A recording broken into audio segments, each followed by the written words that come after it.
Queridos, nesta manhã, eu não sei se os irmãos tiveram acesso aí ao livro, né?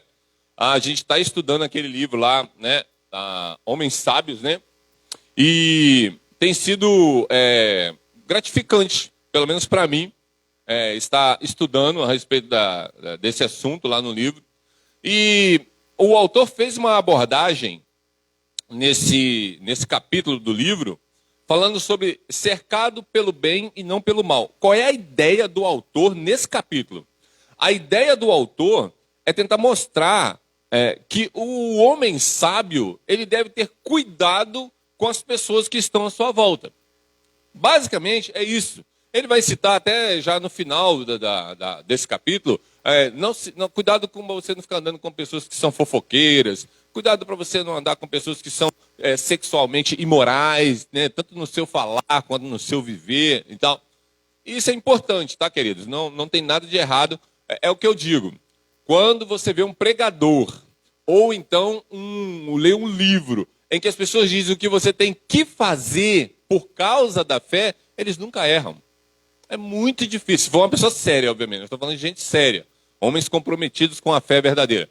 Quando você lê um livro de John MacArthur, de John Piper, e lá está dizendo o que nós temos que fazer, está tudo certo. Não tem nada de errado, porque eles vão usar a Bíblia como um parâmetro. E eu quero tentar, então, meditar um pouco mais profundo acerca desse assunto nessa manhã. Eu queria que você abrisse sua Bíblia lá em Provérbios 14, versos 15 e 16. Ele vai servir aí para a gente como base. Tem um microfone aí, tá, querido? Sem fios. Os irmãos que quiserem participar, só levantar a mão aí, para a gente poder fazer com que as pessoas que estão online possam ouvir as suas participações também. Então, lá em Provérbios 14, né, o verso 15 e 16, foi um dos textos, né, que o autor vai usar, e eu vou pegar esse texto aí como base, para a gente poder ver a ideia de como você deve se portar. Mas lembre-se, eu nunca vou para o texto olhando como eu tenho que me portar. Eu vou para o texto como o pastor Daniel fez. Eu vejo Cristo lá e depois eu vejo por que eu tenho que agir daquela forma. É sempre assim. Então, o erro, como o pastor que eu citei aqui, que é o Cláudio Duarte, por exemplo, os erros desses pastores que gostam assim de linha de autoajuda, qual é o erro deles? O erro deles é que eles vão para o texto ver o que o texto está falando deles, para eles fazerem. E o texto não está lá para isso, porque o texto não foi escrito para falar para o Alexandre, para falar não é para isso. O texto está lá para apontar para o Salvador e para os resultados de sua obra salvadora na vida daqueles a quem eles passariam a habitar, que foi o que o pastor falou na pregação dessa manhã. Você não tem amor. É colocado amor dentro de você depois. Por isso que se você for para o texto e falar lá, o sábio é cheio de amor. Então, não é você. É Cristo. Ele que é o sábio nesse negócio. Então, o tempo inteiro, Jesus vai saltar. Como semana passada nós vimos, nós falamos, olha, a formiga aponta para Cristo. Vai ter com a formiga algo preguiçoso, é porque Cristo é a formiga. Você é o preguiçoso. Sempre que você encontrar assim, algo negativo na Bíblia, está falando de você e de mim. Que a gente aqui não presta nessa história. Cristo é quem presta. Ele é o centro das atenções em toda a Escritura. Então, Provérbios 14, versos 15 e 16, vai dizer o seguinte. O simples, esses somos nós, dá crédito, né, a toda palavra. Mas o prudente, que é Cristo, atenta para os seus passos. O sábio, que é Cristo, é cauteloso e desvia-se do mal. Mas o insensato, que somos nós, ele fica o quê? Encolarizado e ainda dá-se por seguro. Ele acha que ele é uma pessoa capaz. E é o que nós fazemos. Então, eu já mostrei para vocês aí que Cristo está brilhando nesse texto aí. Então, eu quero fazer 4 perguntas nessa manhã, tentando responder à luz das Escrituras, o que a Bíblia diz para nós. Primeiro, como que eu vou viver em meio ao mal que nos cerca? Porque a ideia do autor é cercados pelo bem e não pelo mal. E a ideia de não pelo mal são as amizades, os círculos de convivência onde você habita. Agora, nós sabemos da dificuldade disso, por exemplo, quem trabalha numa empresa grande. Como é que você vai não se cercar pelo mal, nesse sentido de pessoas, seres humanos que são ímpias, que não são regenerados? Como é que você vai se cercar dessas pessoas no seu trabalho? Ou na sua escola? Ou no shopping?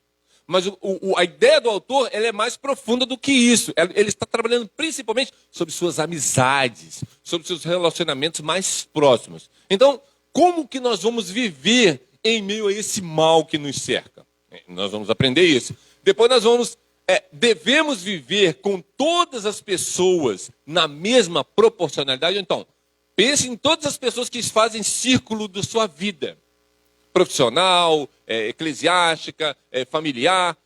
Com todas essas pessoas, você vai viver a mesma proporcionalidade, ou seja, o mesmo nível de intimidade, comunhão, relacionamento. É assim que a Bíblia diz que nós temos que agir? A gente vai ver isso. Depois da cruz, você entende quais são os seus novos desafios relacionais. Porque, queridos, agora você é luz no meio das trevas. Isso é um desafio. A Bíblia vai dizer assim, olha, não olhe as coisas agora como você olhava naturalmente antes. Olhe à luz das Escrituras e ela vai te revelar quem é o outro ser. Depois, como eu devo proceder sabendo que a cruz me proporcionou. Porque o sábio e o prudente aqui, que é Cristo, vai dar um resultado da sua obra em nós. Então, como que eu tenho que viver agora? Que eu sei o que ele fez. Então, é isso que nós vamos tentar trabalhar nessa manhã. Então, quando você vai trabalhar a palavra hebraica para simples, na minha tradução, na sua tradução pode ter sido traduzido como um tolo. Lá no verso de número 15. O simples, ou seja, o tolo dá crédito. Mas ele pode também ser traduzido por uma pessoa que é seduzível. Alguém que, ao ser trabalhado com palavras e tal, ele se deixa enredar e vai. Lembra-se do que Paulo falou? Não deixe-se levado por todo vento de doutrina. Então, aqui caberia muito bem aquilo que Paulo está falando. A pessoa que é seduzível, porque Paulo vai dizer que dá aquele troço, dá comichões no ouvido da pessoa, e ela fica, que coisinha gostosinha. Então, ela gosta daquilo. Mas, nossa, que maravilha. Entende? O cara gosta do que está ouvindo, aí ele vai. Quando ele vê, é um abismo sem fim. Então, é essa palavra que está trabalhando aqui. Você vê que a coisa é bem mais profunda, porque está falando da nossa depravação.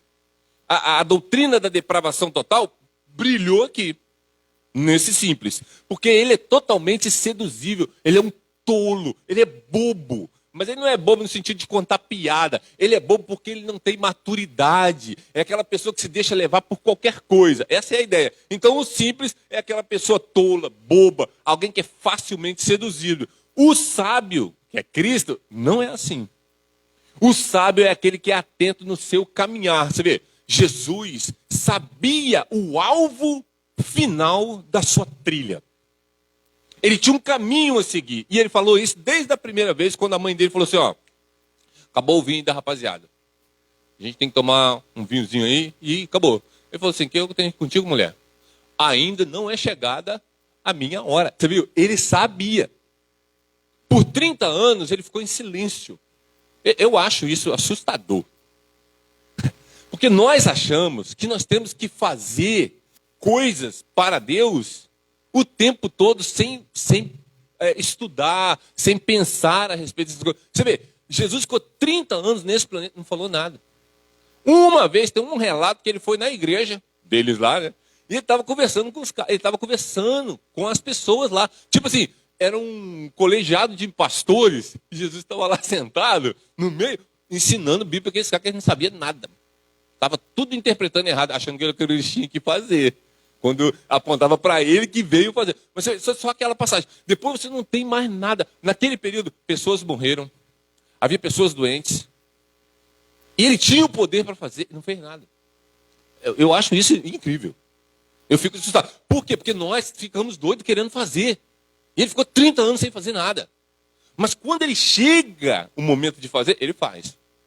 E nós, às vezes, somos relapsos. por causa dos nossos pecados. Porque quando chega o momento de fazer, a gente não faz. A gente desobedece. Então, o sábio é aquele que atenta no seu caminho. E Cristo foi o único sábio a estar atento em toda a sua caminhada, que é o que nós não somos. É só você olhar para os seus pecados, querido. Alexandre, eu pequei ali. Pensei que era um trovão ou uma bomba estourando. Quando você vê aquilo acontecer, é o pecado. Então, o pecado já mostrou que você não está nessa caminhada atento, porque você peca. Agora, os regenerados, nós temos esse poder dentro de nós, como o pastor falou na introdução dessa manhã. Todos os, no caso, o fruto do Espírito está lá. Você saber a decisão certa a ser tomada, se você vai nesse caminho, naquele caminho ou naquele caminho. Você sabe. Se você é uma pessoa regenerada, cheia do Espírito Santo, que estuda as Escrituras todo dia. Todo dia, queridos. Porque você come todo dia para manter o seu corpo físico. Você bebe todo dia. Então você tem que se alimentar da palavra de Deus todo dia. Então, esse é o sábio. É Cristo nos ensinando como Ele quer que nós sejamos. Por quê? Porque foi para isso que nós somos predestinados. Nós fomos predestinados para ser conforme a imagem de Cristo. Então, o sábio é cauteloso e desvio do mal, é o que o texto diz. Cristo foi o único que conseguiu isso. O apóstolo Paulo não conseguiu isso, vocês não conseguem isso, eu não consegui isso. Ninguém consegue isso perfeitamente. Mas é por isso que o pastor falou, então, Alexandre, como é que eu faço? Olhe para o Salvador. Não há outro caminho. Você só pode olhar para o Calvário. Olhe para o Calvário. Ele foi o único que conseguiu. Veja como ele fez. Ele dependia o tempo todo do pai dele. Então dependa do pai dele. Ele nunca murmurava. Então não murmure. Ele entendia as dificuldades. Então entenda as dificuldades. Qual é a maior dificuldade para nós, seres humanos? É entender as nossas adversidades. Porque alguém pode pensar, mas Jesus era Deus, pô. Ele já sabia que não tinha conta para pagar, ele já sabia que o troço estava tudo escrito. Você agora sabe também. Se você está em Cristo, você sabe. Então, a nossa dificuldade é porque nós planejamos coisas. E Jesus não planejou nada. Eu não me fazia minha vontade. Eu me fazia a vontade do Pai. É isso que falta para nós. Descubra a vontade do Pai e deixe Ele conduzir os seus passos. É o que o texto está dizendo aqui. O sábio, ele sabe fazer a análise dos seus passos. Por quê? Porque quando ele vê assim, aquilo que ele é caminho mal, ele desvia. Ele sai fora. Ele é cauteloso, a Bíblia diz. Então, como você e eu somos regenerados, e nós cremos nisso pela fé, nós temos esse dispositivo chamado Espírito Santo. É uma pessoa que está dentro de nós e ele aponta a direção certa. Qual é o problema? É que às vezes nós não gostamos da direção que ele aponta. Porque aquilo que nós teremos que fazer vai nos causar dano ao projeto que nós temos para a nossa vida. Todo mundo quase tem um projeto para a sua vida. Eu uma vez deixei uma pessoa doida, porque ela assim, não, Alexandre, eu sou minucioso. Olha, eu já planejei isso aqui, porque quando isso aqui lá, isso aqui... Ela já tinha a vida dela toda montada até, eu acho que 70, 80 anos. Ela me perguntou assim, Alexandre, quais são os seus planos? Eu falei, nada. Ela falou, não é possível? Você não sonha com nada? Eu falei, eu não. Mas você não planeja nada? Eu não planejo nada. Mas como é que alguém consegue ver assim? Eu deixo Deus guiar, pô. Eu sei de uma coisa. Senhor, eu quero comprar um carro. Você pensa, o que eu tenho que fazer para comprar um carro? Eu tenho que trabalhar. Então o que eu vou fazer? Eu vou trabalhar. Mas o que eu ganho só dá para comprar a roda do carro. Quando que eu vou comprar esse carro? Só quando Deus quiser, pô. Me ajuda aí. Não dá, pô. Aí eu vou ficar, meu Deus. Eu vou a pé, queridos, para o trabalho. Eu volto a pé para o trabalho. Não tem problema. Eu trabalho aqui do lado. Tinha uma outra vaga de emprego aqui embaixo. Tá tranquilo. Eu procuro trabalhar perto, já que eu não gosto de andar de ônibus. Eu não tenho carro, vou arrumar serviço perto. De vez em quando tem uns quintal para capinar, umas caixas d'água para lavar. Vamos fazer o serviço, pô. Tá tranquilo. Não se preocupe com o futuro. Agora, a gente tem o hábito de ficar assim, porque eu tenho que planejar. Aí isso dá ansiedade, porque você não está no controle. E você não tem as condições. É só ficar tranquilo. está tudo no controle. E não é do gigante, como diz o Cláudio na historinha dele. É Deus que está no controle. Então você não tem que se preocupar. O sábio e cauteloso aqui, ele se desvia do mal, por quê? Porque mesmo que vai trazer dano e prejuízo a ele se desviar do mal, porque, queridos, às vezes na vida, ir pelo caminho do mal nos traz lucro e satisfação. Essa semana, por exemplo, um rapaz matou uma jovem. Ela almoçava lá no restaurante. Para aquele rapaz, foi lucro matar aquela menina. Ele achou que para ele foi um bom negócio. Tirou uma dor de cabeça da vida dele. Você entende? Então você vê, ele escolheu o caminho mal achando que daria um resultado bom para ele, no sentido de que pelo menos uma coisa que ele tinha na cabeça, que ele achava que ele tinha que fazer e fez de errado, deu certo. Era isso mesmo que ele queria, matar a jovem. Ele foi lá e matou a menina. Você entende que nós também tomamos decisões assim? E eu estava conversando com o Felipe ontem. Você vê como nós somos terríveis. Mesmo sendo homens regenerados, de vez em quando nós parecemos filhos de Satanás. Sabe qual a coisa que mais permeou a minha mente durante toda essa semana, desde que eu sou, porque essa menina almoçava todo dia no restaurante. O que aconteceu é que, Senhor, se eu estivesse lá, o que vocês acham que se eu estivesse lá que eu ia fazer? Matar ele, mas foi o que ele fez, ele matou ela. Você entende? A mente nossa quer matar, quer fazer justiça com as próprias mãos, como se eu fosse um cara melhor do que ele. Você entende a cabeça nossa, como que funciona? Como nós somos terríveis. E eu já tinha dito esses exemplos, irmãos, aqui, que eu estava assistindo filme e que os Estados Unidos jogaram uma bomba lá. O que os Estados Unidos querem fazer? Vamos jogar uma bomba nuclear lá também. Esses desgraçados não merecem viver. Mas os caras pensaram a mesma coisa. Esses americanos também não merecem viver.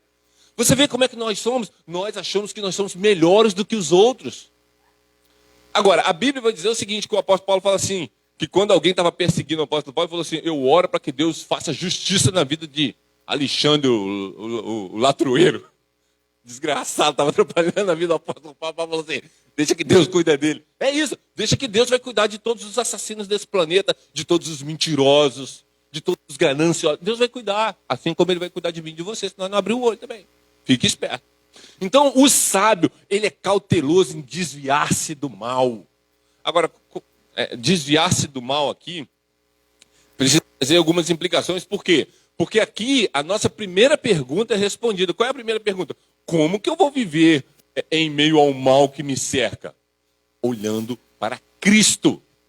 Toda a sua vida e a sua morte na cruz, que consuma a obra da salvação.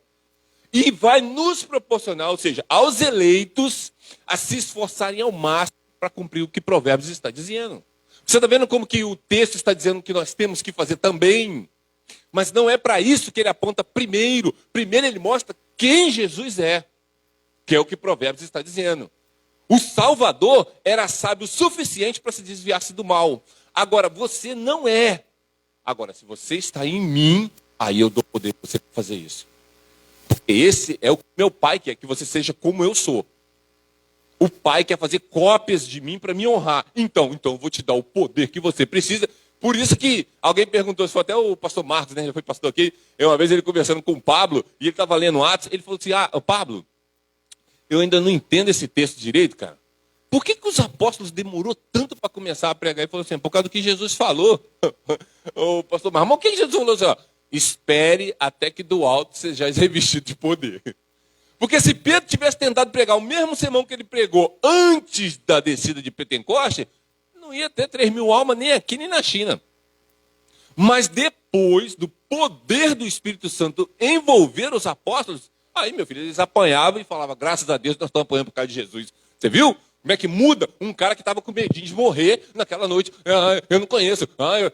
Quem? Jesus? Nunca vi na minha vida. Deus que me livre desse homem. Quem é Jesus? Entendeu? O cara não sabia. Rapidinho ele deu um... Mas no dia de Pentecostes ele pregou, vocês mataram, vocês são os assassinos, Deus vai julgar vocês. Arrependam-se dos seus pecados. Rapidinho, 3.000 almas, Deus foi lá e salvou. E eu acho incrível que o amor do Salvador é de impressionar, né? A gente sempre fica impressionado. Por quê? Ele, em vez de falar assim, e vocês têm que começar a pregar lá pelos confins da terra, e depois por Samaria, e depois... Não. Primeiro em Jerusalém. Primeiro para os meus assassinos. Primeiro para aqueles que gritaram, crucificam. Não é incrível isso? Você faria isso? Você entende que o amor do Salvador impressiona a gente? Mas por quê? Porque ele é sábio. Ele desvia-se do mal. Ele é vingador, mas no dia da vingança. Até então, ele vai ser longânimo e misericordioso, como o pastor falou nessa manhã. Então, olhe para Cristo. O nosso problema de geração em geração é sempre o mesmo. Nós desviamos o olhar do Salvador. Porque quem olha para Cristo não fica chateado. Quem olha para Cristo não fica triste. Quem olha para Cristo não fica desesperado com suas situações. Quem olha para Cristo se deleita em Cristo. Porque a Bíblia vai dizer assim, ó, à direita de Deus há delícias perpétuas. Aí você olha para o outro texto e fala assim, porque Cristo está à direita de Deus. Quem que é as nossas delícias perpétuas? É o Cristo, queridos. Então, a primeira pergunta, como viver em meio? É primeiro, olhe para o Salvador. Foi o que Hebreus falou, o autor, né? Olhando firmemente para o autor e consolador. Queridos, essa semana eu cometi um pecado, eu só fui ver esse pecado ontem conversando com o Felipe lá no supermercado. A menina veio falar comigo, e você vê como é que você tira o olho de Cristo e você peca. A menina chegou a mim e falou assim, que teve um problema na cozinha, a menina chegou e falou assim, Alexandre, nós vamos ter que fazer uma oração forte. Eu falei, que oração forte? Fazer uma macumba. Matar uma galinha, botar na encruzilhada, deixa o pau quebrar. Você vê que conselho do inimigo. Por que eu falei aquilo? Porque a Bíblia diz assim, ó, não saia da vossa boca nenhuma palavra o quê? Torpe. Aí a gente pensa que é o quê? Palavrão. Não é, isso é palavra torpe. Como é que um cristão vai mandar fazer uma mandinga, pô? Me ajuda aí a matar uma galinha, botar na esquina, ficar o farofa e tudo. Isso é coisa de crente. Mas naquele instante, o Alexandre novo saiu e quem que assumiu? A velha natureza, querido. E nós fazemos isso todo dia. Você consegue entender, assim, por que o Daniel, contando a história dele da bombinha, ele fala assim, meu Deus, obrigado. Por isso, a gente faz esse troço todo dia. Até nas nossas brincadeiras, queridos, nós temos que tomar todo o cuidado, porque até nas brincadeiras nós ofendemos o Salvador. Você para pensar num troço desse. Você entende que nunca esse sábio aqui poderia estar falando de nós, porque nós somos tolos, é isso que nós somos. Nós somos seduzíveis, nós somos os bobos desse texto de Provérbios. Agora, qual é o erro da pregação dos nossos pastores da nossa geração? Não aqui, graças a Deus, mas dessa raça que tem por aí. É porque eles vão lá dizendo que você pode ser esse sábio, por sua própria conta. Basta você fazer. Mas quando você faz uma análise, uma autoanálise justa, você vê que você é pior do que o rapaz que matou a menina a facadas. Você é pior. Porque foi isso que o apóstolo Paulo falou. Na época de Nero, ele falou assim, eu sou o pior dos pecadores. Você se considera assim? Seja honesto. Você sabe por que às vezes nós não nos consideramos o pior homem na face da terra? Porque nós não estamos olhando para Cristo. Nós estamos olhando para o cara que deu as facadas na menina. Ou então para o estuprador que violentou uma mulher. Ou então para o cara que violentou uma criança. Nós estamos olhando para esses homens. Mas eles só são um reflexo daquilo que você é capaz de fazer. Agora você olha para ele dessa forma. Não, você se sente superior. Isso é orgulho.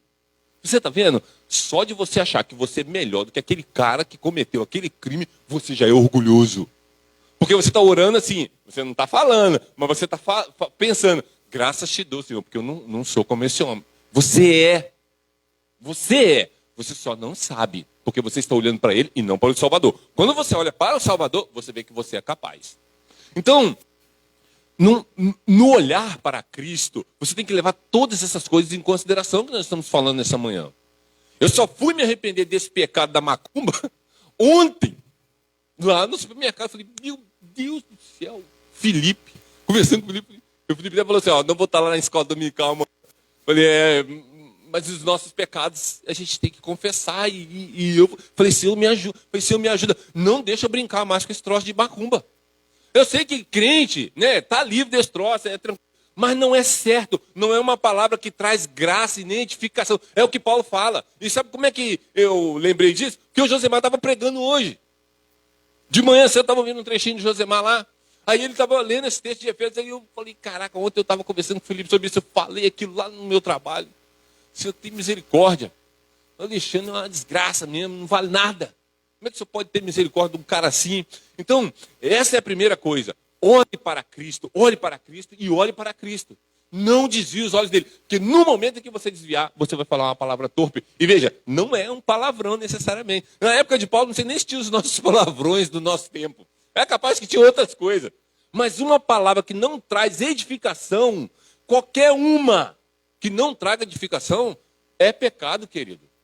Então pense quantas palavras você falou durante a semana que não foram para edificar, que não foram para a glória de Deus. Pense nisso. É engraçado, sabe por quê? Eu estava ouvindo o Josimar falar isso hoje e eu fiquei impressionado. As nossas palavras não são nossas. Porque se elas fossem, por que Deus ia cobrar de nós o que nós falamos? As palavras são nossas, a gente fala o que a gente quer. Não é. As palavras são dele. E cada palavra que você fala, ele vai pedir conta. Você vê? Porque alguém só pode pedir conta de alguma coisa daquilo que lhe pertence. Você entende? Esse é o Jesus nunca falou uma palavra torpe. 33 anos, você pensa nisso? Ele foi criança. A Bíblia diz que o coração da criança é estultícia. O de Cristo não era. Você pensa nessa menina aí, ó. Pequenininha desse jeito. Mas já é birrenta. Por causa do pecado. Você pensa nisso? Adolescentes. Pense na adolescência de Cristo. Pense como que você era quando você era adolescente. Você entende a grandeza do nosso pecado? Eu lembro, por mais que nós tentemos honrar os nossos pais, a gente era terrível. Terrível. Os nossos pais quase arrancavam cabelo por causa da gente. Menino, pelo amor de Deus, não faz isso. Menino. Mas o Salvador não era assim. Então, 33 anos, ele nunca disse uma palavra torpe. Então, essa é a primeira coisa. Olhe para Cristo. Segundo, nós devemos conviver com todas as pessoas na mesma proporcionalidade. Vá para Provérbios 22, 3. Você vai ver que lá no livro, né, o autor tentou trabalhar um pouquinho essa ideia, mas a Bíblia mostra isso com clareza em várias passagens, acerca de como você deve viver no meio das pessoas. 22 e o verso 3. Ô, Douglas, está com o microfone aí? Lê esse texto aí para nós, por favor.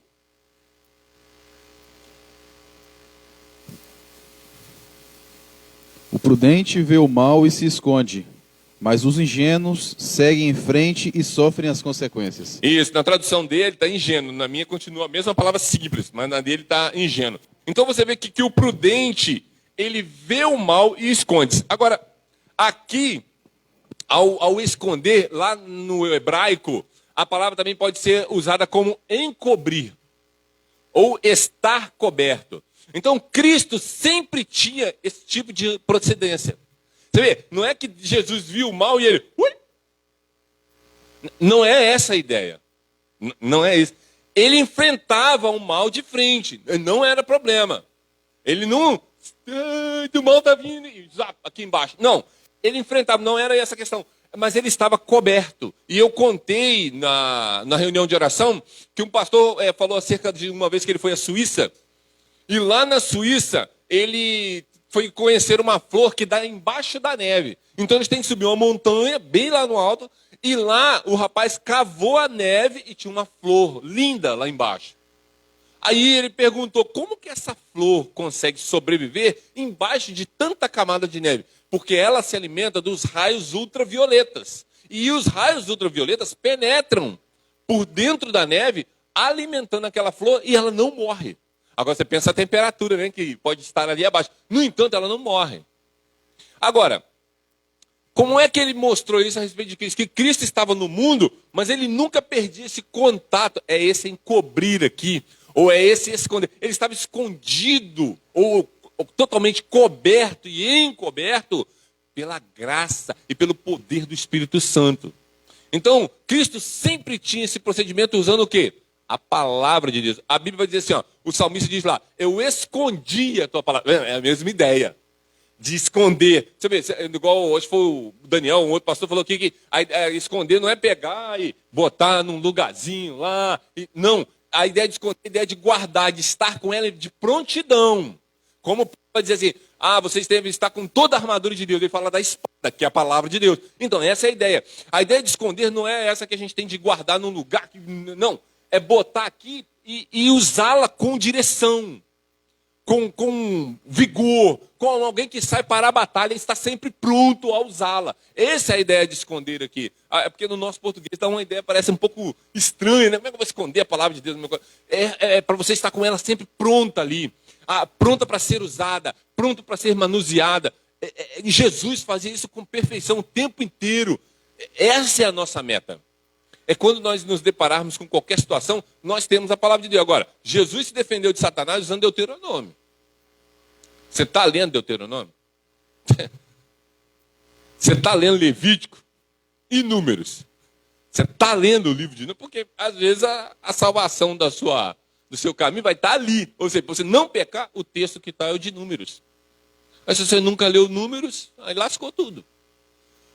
Entende que você não pode negligenciar a leitura de nenhum texto da Escritura, porque você não sabe a aprovação que virá, então você não sabe qual texto você vai usar para poder se livrar daquela aprovação. Então você tem que esconder toda a palavra de Deus. Davi vai dizer que ele era mais sábio do que os idosos. Por quê? Porque ele meditava na palavra de Deus. Então, o outro salmista vai dizer assim, ó, que a sombra do Onipotente descansará. Essa é a ideia de novo. Tá vendo? O que é a ideia de uma sombra? Algo que te encobre, que está ali te dando prazer, satisfação, tranquilidade. Num dia de sol muito quente, o que a gente caça? Uma sombra. Então, num dia de muita aflição, angústia e dor, para onde que você tem que ir? Para a sombra do Onipotente. Era o que o Salvador fazia. Por isso que a Bíblia diz assim, e Jesus retirando-se, foi para o monte orar. Ou então Jesus se retirando, foi e passou a noite em oração. Ele estava buscando a sombra do Onipotente. Então, nós, em Cristo, devemos ser prudentes, como a ideia do Provérbios. Cristo sempre era prudente, por quê? Porque isso honrava o seu Pai. Você vê, foi o que o Daniel falou, não é que uma pessoa faz uma coisa para que algo seja lhe dado. Não, eu não vou, vou devolver a latinha, porque senão no dia da volta do Senhor, ele vai me cobrar esse pecado e eu vou para o inferno. A ideia de Jesus nunca foi o que o Pai iria dar a ele, mas era o que ele iria dar ao Pai. A nossa obediência, ela deve ter o mesmo sentido, não é o que nós vamos receber. Porque no livro de Jó, a gente sabe que Jó era um homem fiel, temente a Deus, que se desviava do mal. E olha o que aconteceu com Jó. Aí alguém pode falar assim, mas também depois Deus restituiu tudo para ele. Eu falei assim, então vamos pegar um outro exemplo. Vamos pegar João Batista. Ele também era um homem de Deus. E ele morre decapitado, não recebe nada de volta em dobro. E aí? O padrão divino para estabelecer o que ele quer fazer, é ele quem conduz. Ele pode fazer de mim um homem reto e duro o resto da vida, pode fazer você um homem reto e rico a vida inteira por 4, 5 gerações. Mas isso vai depender da vontade de Deus e do propósito de Deus. Às vezes Deus tem para nós assim, que nós passemos por tudo que é ruim nesse planeta. Por quê? Porque essa é a melhor maneira que ele encontrou de nós o glorificarmos. Porque se ele te der muito, aí você vai fazer besteira. Deus tem seus planos e seus propósitos ao dar coisas e ao não dar coisas. E nosso coração tem que estar satisfeito em Deus e não no que ele dá ou no que ele deixa de dar. Porque senão você vai começar a botar o seu coração naquilo que Deus pode te dar. E quando ele não te dá, você fica insatisfeito. Então coloque o seu coração aonde? No Salvador. No que ele já te fez. É por isso que nunca nós olhamos para o futuro esperando satisfação em Deus. Nós olhamos para o passado. Nós olhamos para o que Jesus fez na propiciação, na expiação, porque não foi feito por todo mundo. E se você se considera uma pessoa regenerada, você já era para ser uma pessoa bem-aventurada. Você já é a pessoa mais rica desse planeta, porque você recebeu uma coisa que nem todos vão receber. Porque por mais que uma pessoa tenha posses nesse planeta, e aí o Rockefeller vai ser um bom exemplo para nós. Certa vez, quando o Rockefeller morreu, o pessoal logo correu em cima do advogado. O Rockefeller, o advogado, quanto que o Rockefeller deixou? Rockefeller era simplesmente, naquela época, o mais rico do mundo. Ele era o número 1. Quanto que o Rockefeller deixou? Pô, deixou tudo. Deixou tudo. Não levou nada. Ficou tudo aqui. Você entende o que isso quer dizer para nós? É uma idiotice você juntar tesouros na terra. Porque quanto que você leva daqui? Nada. Você não vai levar nada. Ele deixou tudo. E se você olhar, as pessoas que herdaram o que ele deixou, muitas vezes fizeram besteira com o que ele deixou. Que é o que Salomão vai dizer. Eu vi uma coisa doida debaixo da terra. Um cara trabalha, cria riqueza e deixa para os seus filhos. E depois os seus filhos estouram tudo. Isso é loucura e correr atrás do vento. Você está vendo? Porque é isso que é. Sem Cristo, isso não tem o menor sentido. Mas com Cristo, tudo passa a fazer sentido. Então, descansar à sombra do Onipotente era o que Cristo fazia. Faça o mesmo. Faça o mesmo. Quando seu coração ficar angustiado por qualquer situação, vá para as Escrituras. E procure como que o Salvador se comportou. Você vê, você tem casa própria? Ah, Alexandre, a minha não é própria, mas você aluga? Uhum. Está pagando aluguel? Uhum. Então, ele não tinha. Ele não tinha casa, querido. Ele é o dono do mundo, não tinha uma residência própria. Nunca teve. Ele morreu e não tinha uma cópia própria. Alguém teve que pagar para ele. Até a mula. Eu acho isso assustador. Como é que alguém pode reclamar da vida se o dono do mundo não tinha uma mula? Ele teve que pegar uma mula emprestada. E ele podia ter pego um alazão. Ele é o rei, pô. Por que ele não pegou um puro sangue? Por causa da palavra do pai dele. A Bíblia dizia que o Messias não ia entrar num alazão. Você entende o zelo de Cristo pela palavra do seu pai? Ele não precisava ter sido batizado.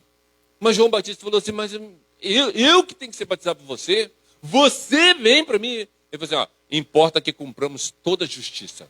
Sabe o que ele está dizendo? Vamos cumprir o que Deus disse.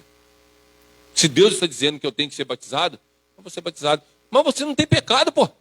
O batismo é para arrependimento. Mas o pai não mandou batizar? Então, batiza. Não importa. Não importa o que eu penso, não importa o que eu acho, não importa o que eu quero. O que importa é o que o pai disse. E se o pai disse que eu tenho que ser batizado, vou ser batizado. Você entende? Ele não tem ele tem uma mula para entrar e é um filhote de jumento. E ele pegou emprestado e devolveu depois. Porque na hora de morrer também não levou nada desse planeta. Porque ninguém leva. Então, nós precisamos ver isso. João, que foi um homem que reclinou no peito de Jesus. Abra lá, 2 João 10. Esse texto é importante para nós. Porque nós temos que responder essas perguntas, como viver entre as pessoas, de acordo com as Escrituras. E não de acordo com o que o mundo acha, com o que o mundo pensa. Ontem estava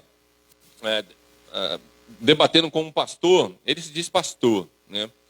E ele colocou uma frase no Facebook. Não importa a sua crença. O que importa são suas atitudes. Eu falei com ele assim, ainda bem que isso não é um versículo bíblico. Ufa! Botei dentro de chegar, ainda bem que isso não está escrito. Ufa! Depois ele falou que ele não estava defendendo uma ideia de salvação ou de Bíblia, mas ele falou que Jesus deixou aquela ideia lá e Tiago também. Eu falei, eu não consigo te entender. Você falou que não tinha nada a ver com as Escrituras, agora está querendo dizer que Jesus e Tiago concordam com isso aqui? Isso aqui é secularismo. Isso aqui é o homem querendo honra para si mesmo. Porque você está dizendo que um muçulmano pode agir de forma boa e está tudo bem. A Bíblia diz que não está nada bem, é pecado. É isso que você está dizendo. Só que você não está pensando. Entendeu?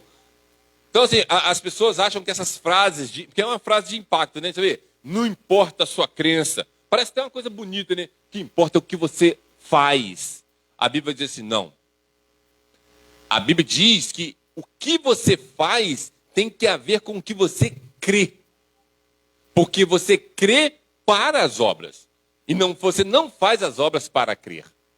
Então, o que você crê é totalmente relevante para Deus, para o que você está fazendo. É por isso que esse texto de João, ele é importante para nós. Vamos lá, 2 João 1,10. Olha o que ele diz. Eu falo 1,10, tá, querido? Porque não tem um capítulo, né? É só um erro. Então, mas a gente fala 1,10 por força do hábito. Se alguém vem ter convosco e não traz esta doutrina, e aí você tem que ler, né, o restante para entender que doutrina que ele está falando, não recebais em casa e nem lhe deis boas-vindas. Porquanto aquele que lhe dá boas-vindas faz-se cúmplice com as suas más obras. Então, você tem que voltar um pouquinho aí ao 7, que ele vai dizer assim, ó, Porque muitos enganadores têm saído pelo mundo afora, os quais não confessam que Jesus Cristo veio em carne. Assim é o enganador e o anticristo. Acautelai-vos para não perderdes aquilo que temos realizado com esforço, mas para receberdes completo galadão. Todo que ultrapassa a doutrina de Cristo, agora ele está falando do que ele está falando, da doutrina de Cristo. Então você tem que dominar todo o conhecimento do que Jesus ensinou. Expiação, propiciação, justificação, redenção. Pode pegar o microfone aí, Mago. A adoção, morte substitutiva, todas essas doutrinas. Por quê? Porque é disso que João está falando. Ele foi específico aqui numa doutrina que existia na época, chamada gnosticismo, que achava que a carne era má e o espírito era bom, então ele deu ênfase aqui logo na entrada. Que é a pessoa que diz que Jesus não veio em carne, né? Ele está falando do gnosticismo. Mas depois ele vai tratar das doutrinas centrais, a doutrina de Cristo. Isso é importante. Fala, Magu. Pode ligar aí. Aperta aí. Oi. Foi legal você entrar aí nesse texto aí de 2 João, porque é importante as pessoas entenderem que não dá para fazer, entendeu, média, né, com as pessoas que defendem as escrituras de modo errado. Você leu aí a 2 João e você tinha falado antes, tipo assim, você está lendo Levítico, você está lendo Deuteronômio. Olha a importância da gente ler as escrituras e conhecer elas, porque o poder do Espírito Santo vai te mostrar coisas maravilhosas que às vezes, entendeu, você não consegue ver, por exemplo, numa escola bíblica dominical igual nós estamos tendo aqui, porque fica curto, né? E a gente não consegue poder absorver tanto. Você vai ver que eu vou provar em Deuteronômio, que está, né, pelas escrituras, que está assim, ó, quando um profeta ou um sonhador, Deuteronômio capítulo 13, tá, irmãos? A partir do primeiro verso. Quando um profeta ou um sonhador se levantar no meio de ti e te der um sinal ou prodígio, e suceder tal sinal ou prodígio que de ti houver falado, e disser, vamos após outros deuses que não conheceste e servamo-los, não ouvirás as palavras daquele profeta ou sonhador.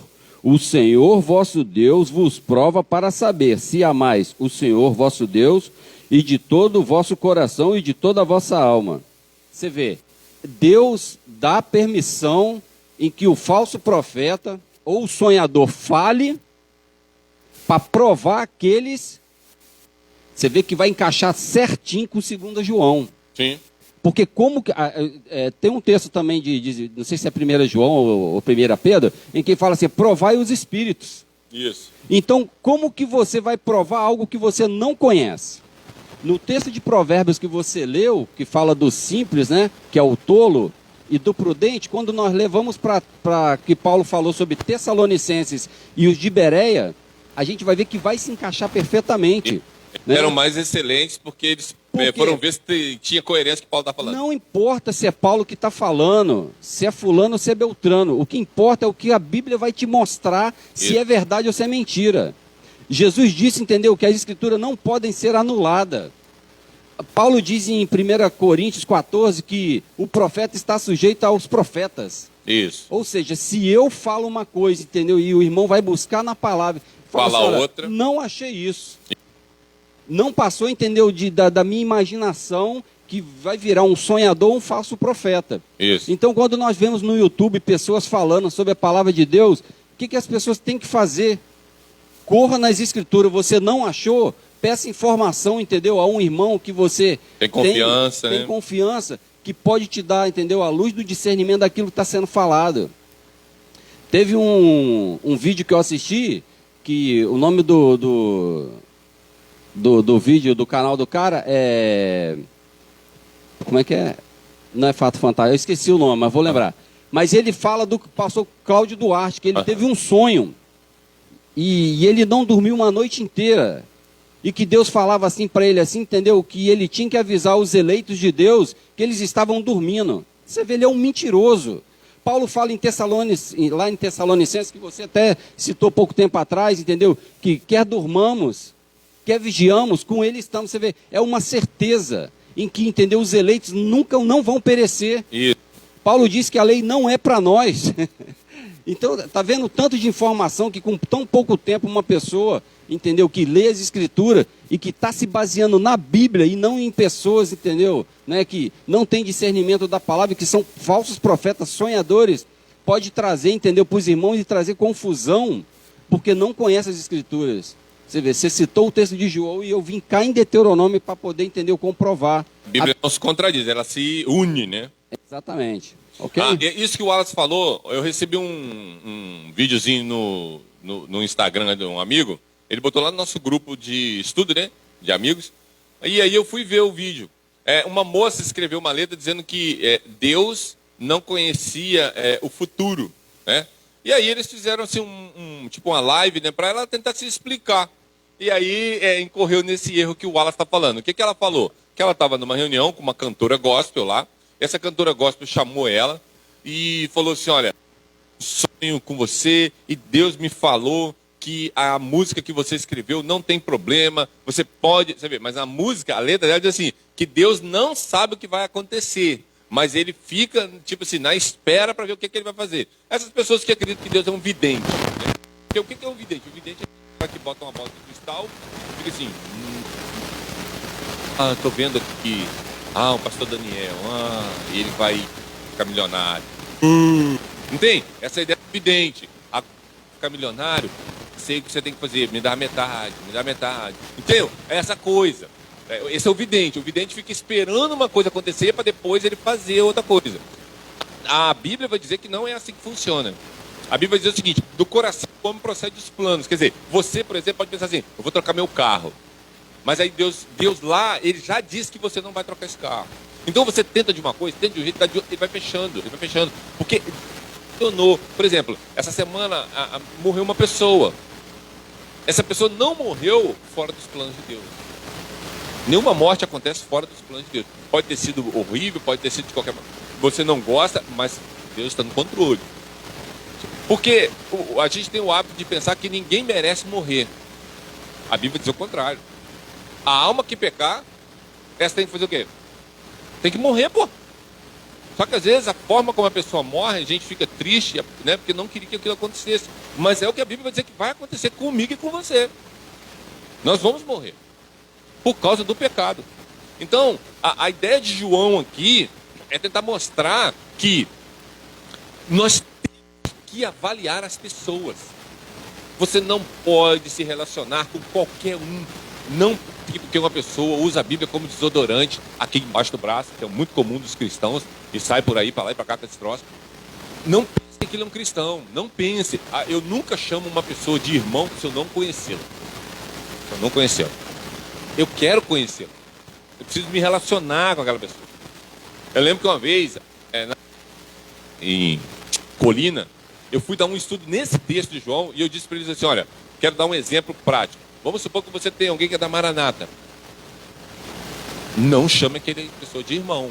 Aí tinha alguém que tinha mãe que era da Maranata.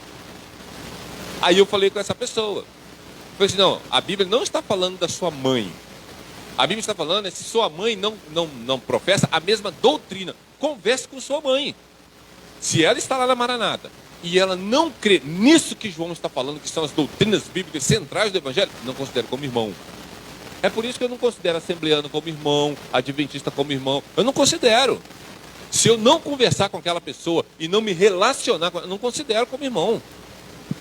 Vou te dar a palavra. Pode até ser, mas eu não considero. Por quê? Porque eu não conheço. É o que João está falando. Porque se eu falar assim, paz do Senhor, meu irmão, está dizendo que eu estou em comunhão com aquela pessoa, mesmo no que ela concorda.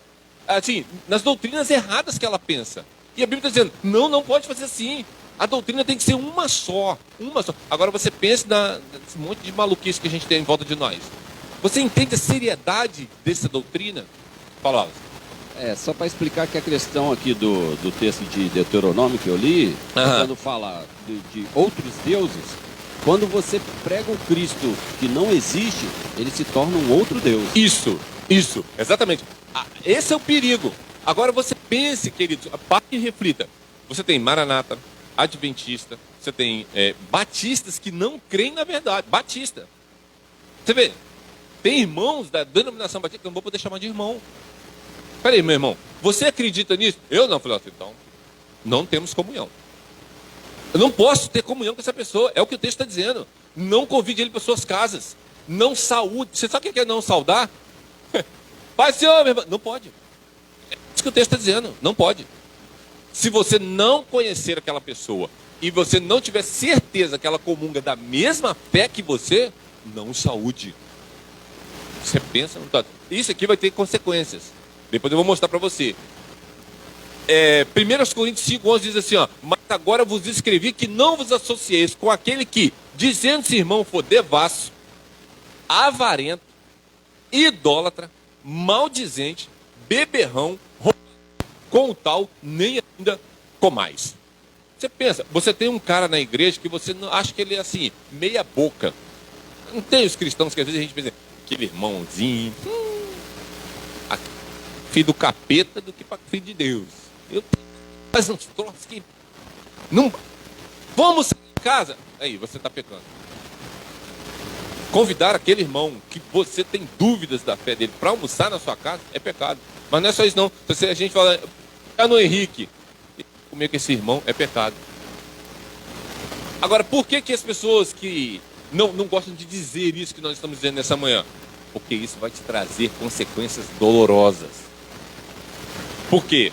Você vai ver o que vai acontecer se você agir dessa forma. Porque depois de nós vermos essas respostas a essas perguntas, a terceira é, depois da cruz você entende que terá desafios relacionados. Por causa disso que eu estou falando. Essa é a terceira pergunta. Ser um cristão autêntico vai ser terrível para você nesse sentido de relacionamento. Por quê? Você não pode se relacionar com qualquer um. E aqui, quando eu estou falando de relacionamento, é isso que o texto está dizendo. Participar do mesmo culto, almoçar, jantar, lanchar com essa pessoa. Vamos no shopping hoje, fulano? Vamos. Não pode. Você não pode sair com essa pessoa. Por quê? Porque ela é ímpia. E o diabo vai andar junto com Satanás, com Cristo. Não vai dar certo. Ele vai falar coisas que são imorais. Ele vai falar coisas que vão desagradar a Deus. E você vai dar...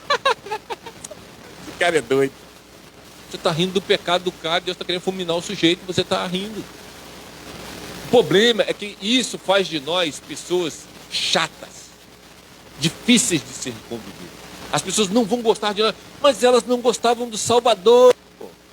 Você acha que as pessoas adoravam andar com Paulo? Lê a carta de Paulo aos Coríntios. É Paulo? Mas Paulo está com a gente, mais ou menos. Mas quando está longe, você acha... Cara, você entende? Eles estão que Paulo é orgulhoso quando está escrevendo. Mas quando ele está... quase um zero à esquerda. Não é essa brastemp toda. É isso que as pessoas vão falar de Paulo. E você acha que eles vão falar o que de você, querido? Nós não devemos chamar qualquer um de irmão.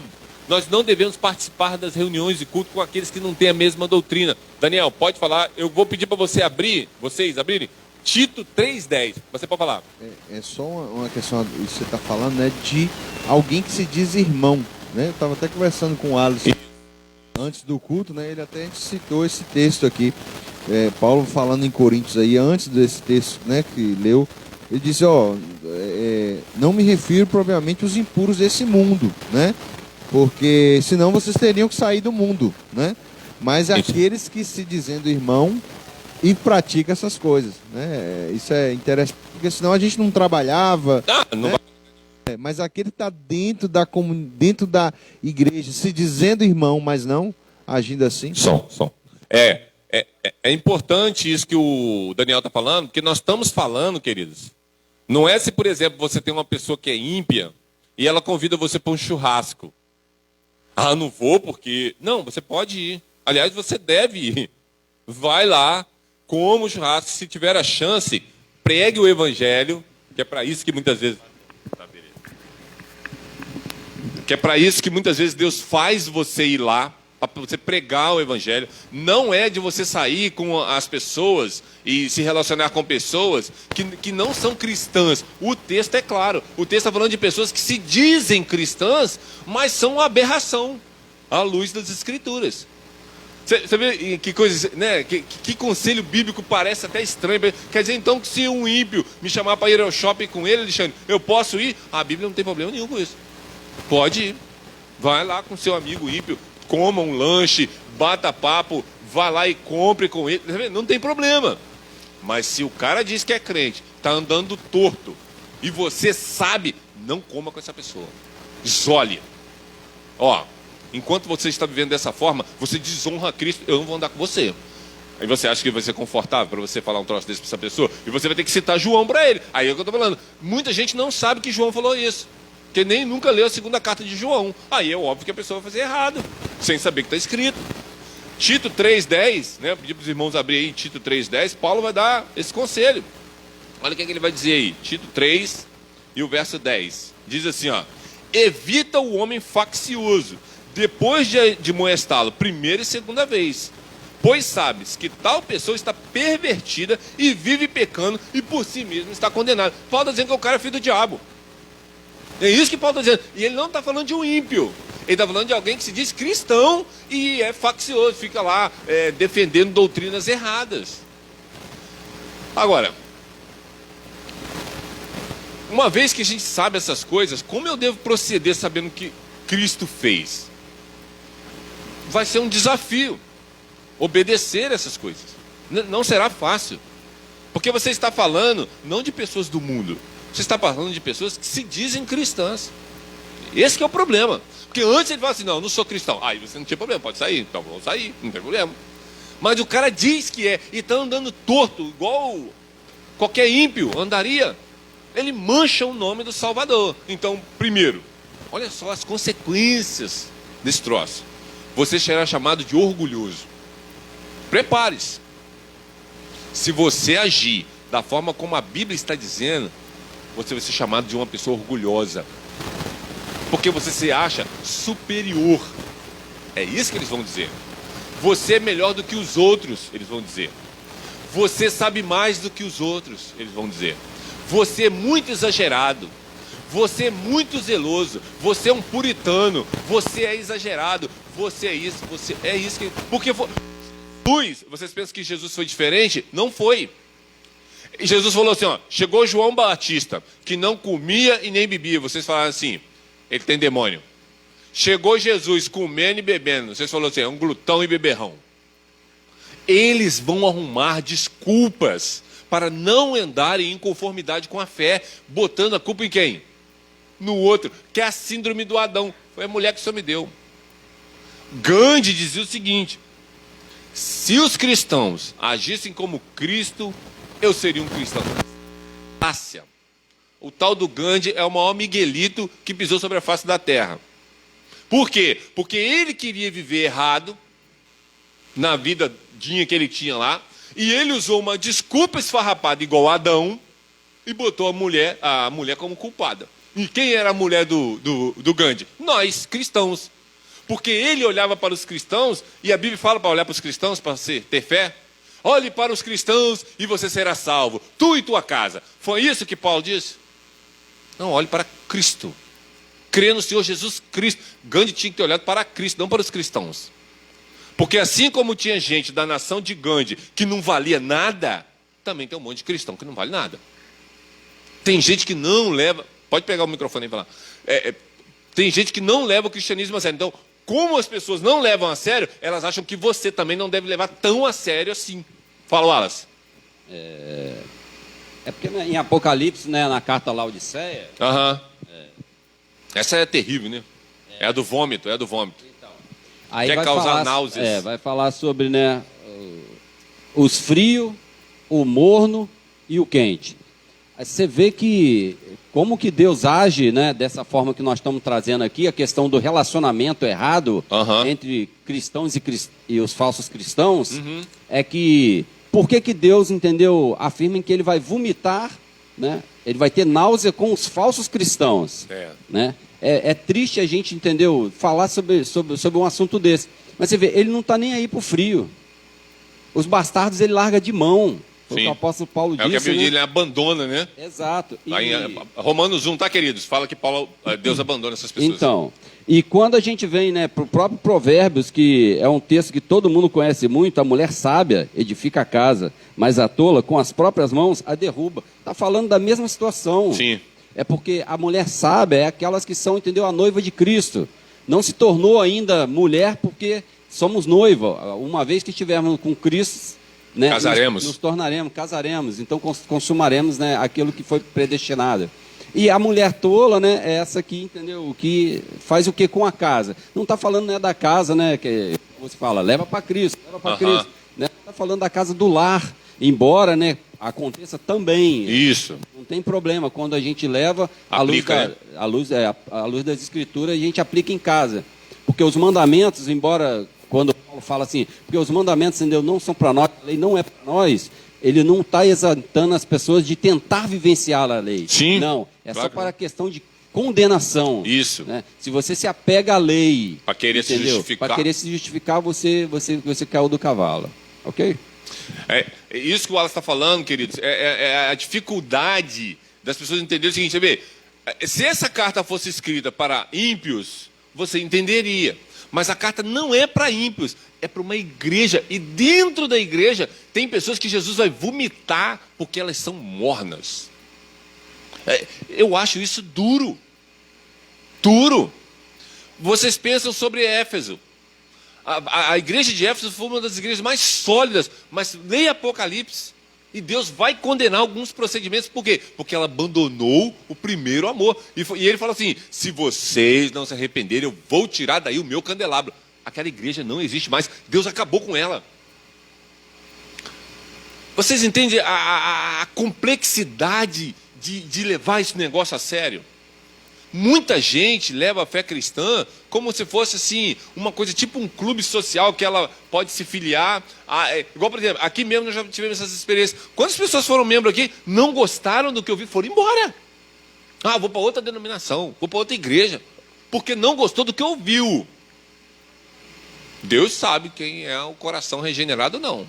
Deixa que Deus cuida dele. Então, lembre-se do que Jesus disse. Aí eu vou citar para a gente encerrar João 15, 18 a 20, que Jesus falou assim, ó, se o mundo vos odeia, por que essa aplicação mundo aqui não é cada ser humano? Tá vendo? Quando vai para João 3,16, eles querem aplicar que Deus amou o mundo. Deus amou todo mundo. Aí Jesus está falando aqui, se o mundo vos odeia, olha, está no mesmo livro, porque aqui a palavra mundo significa quem? Os ímpios. Todo o sistema do mundo que corrompe as pessoas que transformam esse mundo nesse inferno que nós vemos todos os dias. Então, é desse mundo que Jesus está falando. Se o mundo vos odeia, sabei que primeiro do que a vós, ele odiou a mim. Ele está dizendo o seguinte, olha, essas pessoas que não fazem parte das minhas ovelhas, elas me odiaram. O tempo inteiro elas me odiaram, elas tramaram coisas contra mim o tempo todo. É isso que ele está falando. Se vós fosseis do mundo, ele está falando do quê? Se vocês fossem parte da família dos ímpios, o mundo amaria o que era seu. Você está vendo? Então, pense nisso. Pense no que Jesus está dizendo. Ele está dizendo o seguinte, olha, se você se comportar como o mundo, eles vão amar você. Então, por exemplo, o que João disse, o cara não comunga da mesma doutrina. Se você fala assim, você não pensa igual eu, não, mas nós somos irmãos em Cristo. Não vai te dar dor de cabeça. Amém, irmão? Glória a Deus, isso mesmo. Nós não. Você pensa desse jeito maluco, eu penso do meu jeito certo, mas nós somos iguais. Jesus está falando, não. Vocês não são iguais. Se você é regenerado, o mundo tem que te odiar. Você entende que ao agir dessa maneira, as pessoas não vão gostar por causa do você é orgulhoso, você é melhor do que os outros, você sabe mais, você é exagerado, você é puritano, você é zeloso demais. Uma vez a pessoa falou assim, você é zeloso demais, você acha mesmo que no dia do juízo, Deus vai virar para nós e falar assim, Igreja Batista de Colina, vocês foram zelosos demais com a vida cristã, vocês tinham que ter pego menos, sejam mais leves, sejam mais tolerantes com as pessoas, vocês foram intolerantes porque vocês eram querendo parecer com Cristo, me ajuda aí. Você acha que Deus vai falar dessa forma? Fala, Peixado. Tem um programa no YouTube que ele é sensacional para a gente aprender, entendeu? Os erros cometidos por pessoas que se dizem regeneradas. Eu assisti um debate de um cara da Adventista com um presbiteriano. Você vê, e a igreja presbiteriana a gente tem como uma igreja que de homens de fé, né? Defende a verdade. Mas chega no programa, quando o apresentador, né, expõe vai mediar, o nome, né, dos dois, né? Aí quando ele fala o nome do sujeito lá da presbiteriana, ele vai, a paz do Senhor, meus irmãos. Eu falei, como assim, seu desgraçado? Pois é. O cara saudando, entendeu? O cara da Adventista, Como que se foi lá fosse um defender a teoria do sábado. Aham. Ele é um cara super estudado. Sim. É o que faz Na Mira da Verdade. Conheço Pra quem não ele. conhece também, pode assistir, que vocês vão aprender como não proceder com as escrituras. Como não ensinar a Bíblia. Pelo menos vocês vão aprender, entendeu? O que não fazer de errado. Então, assim, o cara de cara vai saudar com a paz do Senhor. Eu já fui lá embaixo no comentário e falei, você é uma desgraça. Você está saudando esse miserável com a paz do Senhor, rapaz. De que lado você está? Eu perguntei lá. Mas eles não respondem. Eu fico nervoso quando eles não respondem. Mas você vê, o cara comete, entendeu, erros primários das escrituras. Um homem desse conhece Cristo? Eu sinceramente, não dá para entender. A dificuldade do relacionamento nessa questão é porque você tem que saber o que o cara crê. Então, antes de você saber o que a pessoa crê, às vezes, até por impulso, a gente pode cumprimentar sem saber. Mas o ideal bíblico é o quê? Relacione-se com aquela pessoa. Veja o que ela crê. Por quê? O que Jesus está dizendo aqui é de suma importância. Por isso é que o mundo vos odeia. Por quê? Porque vocês não abrem mão da verdade. Vocês morrem pela verdade. Aí ele vai dizer assim, ó, lembrai-vos da palavra que vos disse, não é o servo maior do que o seu senhor? Se a mim me perseguiram, também vos perseguirão a vós. Se guardaram a minha palavra, também guardarão de vocês. Fala, Magu. A gente fala, tudo que a gente fala, a gente tem que provar na Bíblia. Isso. Ok? É bom. Porque senão as pessoas podem pensar assim, eu não concordo com isso. Tudo bem, não precisa concordar ou discordar. Mas veja bem, em Isaías 29, a partir do verso 13, está assim, ó. Diz o Senhor, este povo se aproxima de mim com sua boca e com Isso. seus lábios me honra, mas o seu coração está longe de mim. O seu temor para comigo consiste só em mandamentos de homens, em coisas aprendidas por rotina. Isso. Veja bem, o que acontece com esse texto aqui de Isaías? Esse texto de Isaías, logo depois, ele vai falar que Deus vai abrir o entendimento dos cegos, mas aí vai ser, quando ele fizer isso, no julgamento, você vê que todo mundo vai saber tudo que nós sabemos hoje. Isso. Mas vai chegar uma hora em que todos vão saber, porque como todos vão se prostrar diante de Cristo, se eles não se arrependerem. Sim. Só que quando isso acontecer, já vai ser, entendeu, na condenação. Mas esse por rotina aqui, ele faz total divisão de águas. Porque quando você entra num seminário e você vai estudar, você aprende. O intelectual do homem hoje é tão grande, ele é tão capacitado que de tanto você ouvir falar aquilo, você vai, rapaz, esse cara tem razão. Mas isso aqui é realmente, eu não tinha visto ainda dessa forma. Está vendo? Você está sendo levado por aquilo que está sendo falado. Isso. Mas quando os apóstolos vão fazer divisão do que é quem está com Cristo e quem está sem Cristo, o que é? É o batismo com o Espírito Santo. É ele que vai passar a te ensinar. É ele que vai te ensinar as Escrituras sem que ninguém vos ensine, como está lá em João. João afirma que é o próprio Espírito Santo que ensina a cada um em Sim. particular, sem que ninguém... Você vê. Então, se o cara estiver lá no meio do mato e ele tiver uma Bíblia e ele for batizado com o Espírito Santo, a própria Bíblia vai falar com ele e vai ensinar ele. Ok? Tem muita coisa, queridos, né? E aí é aquilo que o Wallace está falando. Uma pessoa que não tem acesso à informação, ela vai ficar mais restrita. Por exemplo, se uma pessoa nunca ninguém explicou o que é expiação, dificilmente aquela pessoa, ao ler aquela palavra, porque ela não sabe, vai entender o que é expiação. Mas uma vez a informação dada, o poder do Espírito Santo faz com que aquilo se torne algo vívido na vida dela. Jesus está dizendo o seguinte, não é o servo maior do que o seu Senhor. Se a mim me perseguiram, também vos perseguirão. Isso aqui é importante para a gente encerrar nessa manhã. Vou ter a ajuda do Davi aqui para me dar um exemplo, Davi? Entendam isso, queridos. Você é uma pessoa perseguida? Pense sobre isso. As pessoas com que você se relacionam, elas não gostam às vezes de você por causa das coisas que você fala ou por causa das coisas que você faz, e elas falam assim, eu acho aquela pessoa meio arrogante, eu acho que ela é prepotente, eu acho que ela é orgulhosa, ela se acha superior porque ela é desse jeito e as outras pessoas não são. Então, a perseguição necessariamente não vai ser alguém querendo te matar, mas vai ser as pessoas falando a respeito do que você expõe. Por isso que o texto vai falar que os simples são levados por qualquer palavra, mas o prudente, ele atenta para os seus passos. E isso, queridos, não é querer causar dissensão na igreja, tá? Isso não é querer causar divisão na igreja. Lutero não tinha a ideia de rachar a igreja católica. Nunca foi a ideia de Lutero rachar a igreja, mas ela rachou. Nós não temos a intenção de fazer mal às pessoas ao pregar o que nós pregamos. Ao contrário, a Bíblia diz que isso é amor. O amor prega a verdade. Eu poderia, por exemplo, chegar aqui e falar: irmãos, lógico que não. O quê?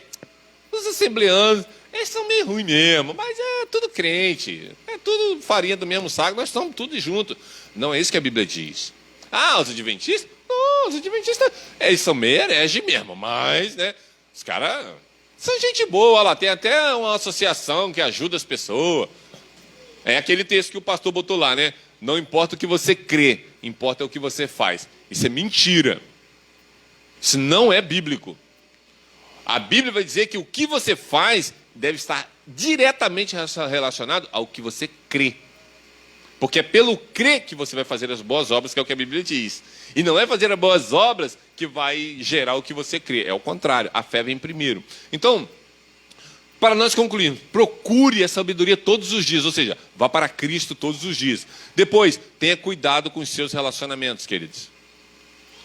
Eu hoje, vou ser honesto com vocês, amigo que vai na minha casa, eu não tenho nenhum ímpio, assim, que não seja da família.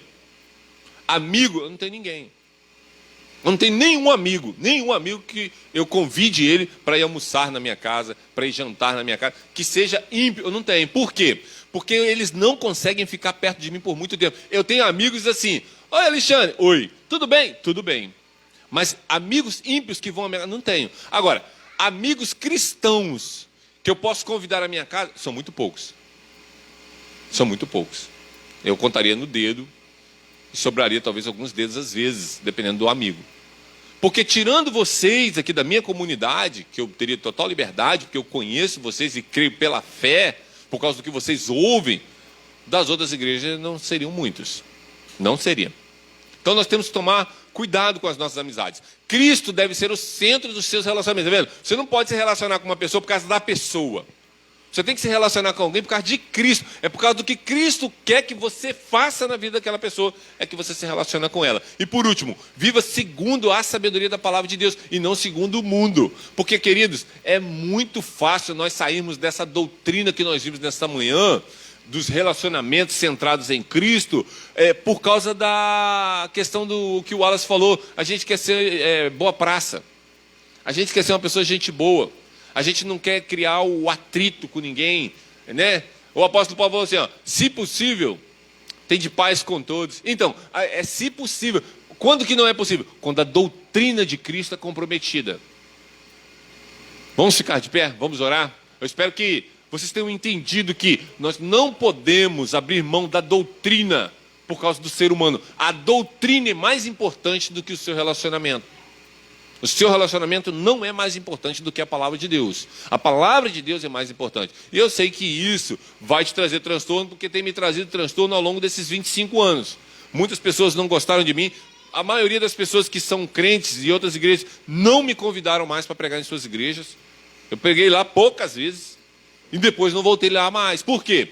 Porque a forma como nós pregamos, ela causa dano na vida do ser humano. Ele não gosta, porque tira ele da zona de conforto. Igual eu falei, você se sentiria tão ruim quanto um assassino?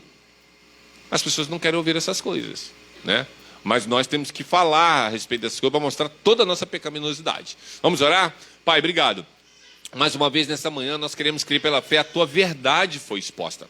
Nós, ó Deus, não queremos fazer amizades que não sejam para a glória do teu nome. Nós sabemos, ó Deus, que a nossa finalidade aqui é honrar o teu nome. Jesus disse que ele veio para realizar a tua vontade. O nosso desejo é esse, é realizar a tua vontade. E eu sei que muitas vezes, ao realizarmos a tua vontade, nós teremos problemas de relacionamento com as pessoas à nossa volta. A nossa oração é que o Senhor não nos deixe esmorecer, para que nós não venhamos a nos sentir sozinhos muitas vezes na fé, mas que nós possamos buscar sempre um refúgio, o auxílio naquilo que o autor de Hebreus nos deu, olhando firmemente para Cristo, o autor e consumador da nossa fé, que ali nós possamos encontrar o descanso para as nossas almas, como a tua palavra nos diz. dá-nos um dia na tua presença, abençoe o almoço, ó Deus, que nós teremos, que nós possamos ser gratos ao que o Senhor vai nos dar, porque quantas pessoas vão passar fome hoje? Elas não vão ter o que comer, por causa da tua própria providência. O Senhor quis que fosse assim, mas a nós, o Senhor nos deu a alegria de podermos ter a refeição. Ó Pai, muito obrigado, nós não merecíamos essa refeição, porque o ser humano não merece nem o ar que respira, por causa da sua pecaminosidade. Mas o Senhor é cheio de graça, o Senhor é longânimo, o Senhor é amoroso, o Senhor é um Deus incrível, incrível. O que o Senhor faz é algo que deixa os nossos corações assustados, porque o Senhor faz coisas grandiosas em nosso meio. Sustenta-nos, ó Pai, pela tua mão poderosa. O Senhor é a única coisa que nós precisamos para vivermos por toda a eternidade de forma satisfeita. Dá-nos mais de Ti ao nosso coração. É a nossa oração nessa manhã, em nome de Jesus. Que o amor de Deus, a graça de nosso Senhor Jesus Cristo e as doces consolações do Espírito estejam com todos nesta manhã e para todos sempre. Amém, ó Deus. Amém. Que Deus possa abençoar, queridos. Temos um bom domingo na presença do Senhor aí.